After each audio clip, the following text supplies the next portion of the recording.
Shout out to G-Man Boxing.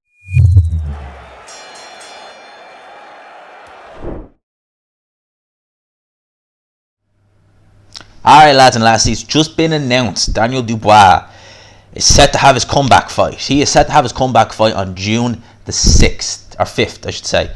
I only planned on doing like a live stream today, and already we've got some news breaking, like 2 breaking news kind of stories today that I've done videos on, which is crazy. This right here, right? Daniel Dubois is set to take on Bogdan Dinu. Alright, now Bogdan Dinu is a fringe level contender, but this has got a WBA interim title on the line. Are you kidding me? What the...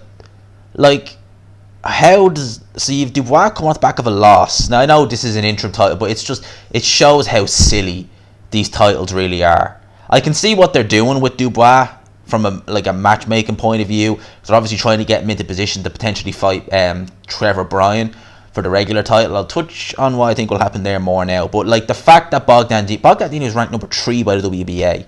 The fact that this guy, right, who in 2018 was knocked out in 4 rounds by Jarrell Miller, and then in March of 2019 came back against Kubrat Pulev and was stopped in 7 rounds. Kubrat Pulev's not a puncher. In December 2019, he fought a guy called Osbon Machinimia, I think is how you pronounce that, who was 23 and 12. And last October, he fought a guy called Frank Blumey, who was 16 and 8. And that, according to the WBA, is sufficient enough to rank him ahead of guys like Charles Martin, Michael Hunter, Filip Hrgovic, I believe. The hell, like... These rankings are a complete joke. Bogdan Dinu is an opponent. I don't actually think it's a bad opponent. It's, you know, he's tall. You know, he's not got an iron chin. He might make it fiddly for Dubois in there, but you would imagine Dubois, and Dubois has a point to prove. He seems to be coming back angry. So for me, it seems like Dubois is going to get rid of this guy pretty straightforward. There might be a few little jitters early on, you know, especially, you know, if he's getting, you know, jabbed. But we need to see how Dubois looks mentally. I reckon he seems to be coming with the bit between his teeth. So I reckon we're going to see a fiery Dubois in this fight. We're going to see him under Mark Tibbs, and we'll see if there's any improvement there or if there's anything he's doing differently.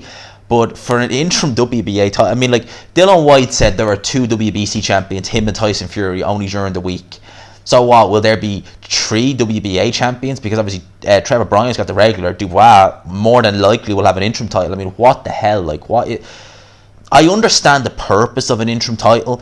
If, for example, the champion is injured and he cannot fight for, we'll say, a year, then yeah, get an interim title. And if he can't, if the injury is so bad that he has to relinquish, or if he, then I understand it. But to be just chucking one there, be like, have an interim title. There you go. You're coming off the back of a loss. You've beaten 2 absolute journeymen. But here, have an interim title just for the sake of it. It's just crazy. It's just ridiculous. The WBA are a complete joke at this stage with their titles. And like I said, I can see what they're doing with Dubois.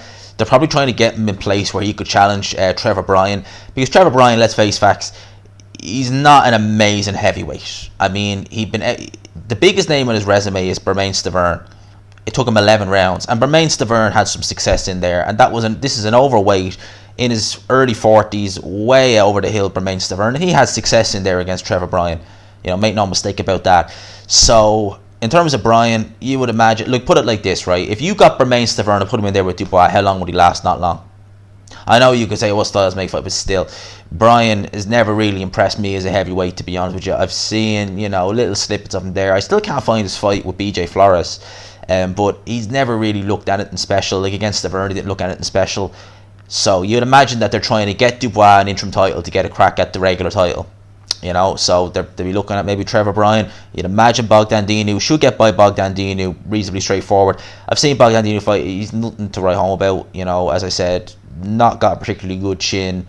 Not the most difficult fighter in the world. He did have spots. I will say he did have spots of success against Kubrat Pulev. It has to be said. Against Miller, he was okay early on, but obviously Miller. Well, we know that was the last fight I think Miller had before he got popped for the AJ fight. And obviously, he got popped again. But you would imagine Dubois should be okay in this fight. You know, you imagine he's a bit too strong, probably hits too hard, and you know Bogdan Dinu was overwhelmed by Jarrell Miller. Daniel Dubois obviously is not as big or as strong as Jarrell Miller, but he's just a lot better. He's a lot better technically. He probably does hit a bit harder, to be fair, so you'd imagine he'd be able to dent Bogdan Dinu quite early, but still, like, an interim title, really? Interim title. I mean, like, the fact that Dinu was fought, these two absolute no-hopers. I'm telling you now, a lot of people are going to be debating whether he's even worthy of even being ranked in the top 15.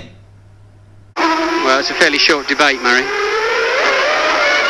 End of message. 3 minutes to go. Appreciate that, Martin Brundle. But yeah, no, obviously he shouldn't be ranked anywhere near the top 15. I mean, like, beating two no-hopers over the space of 2 years, well, a year, all right, a year and a half. Now, he shouldn't be ranked in the top 3, much less the top 15. But it is what it is, you know. I suppose money talks and BS walks. We'll see how Dubois looks. I really did think they would take a fight against the kind of Fujimoto, or, you know, the Fujimotos, Tetes of the world. Bogdan Dinu was a level above them, definitely. But we'll see. I'm interested to see how Dubois looks. You know, Mark Tibbs is a good trainer. We'll see how he looks with Dubois, see how he is. He seems to have the bit between his teeth, as I said, to really go out there and prove a point, to hang on a sec, you know. Yeah, I quit, but wouldn't you quit if you were in the same position? And as I said, like, I've never had my eye damaged to that level where, you know, you could potentially be going blind. You know, I've never had that. I don't know what I do in that position. I don't think many people could say accurately they know what they do. So, you know, we'll see what happens with Dubois. In terms of this fight, yeah, it's look, as a comeback opponent, yeah, but putting an interim heavyweight title, WBA title on the line, I mean, come on. What is the point? They're just a joke, those titles. They really are. Let me know your thoughts on this. Hope you enjoyed the video. We'll go live at some stage this evening. I will have a chat. There's so much to talk about. PBC, Dave Allen, and now this. Oh, we got plenty to talk about. Let me know your thoughts. Hope you enjoy. Smash the like button if you did. Hashtag Gmans, rocks, all that good stuff. Lads and lads, I'll talk to you. Peace.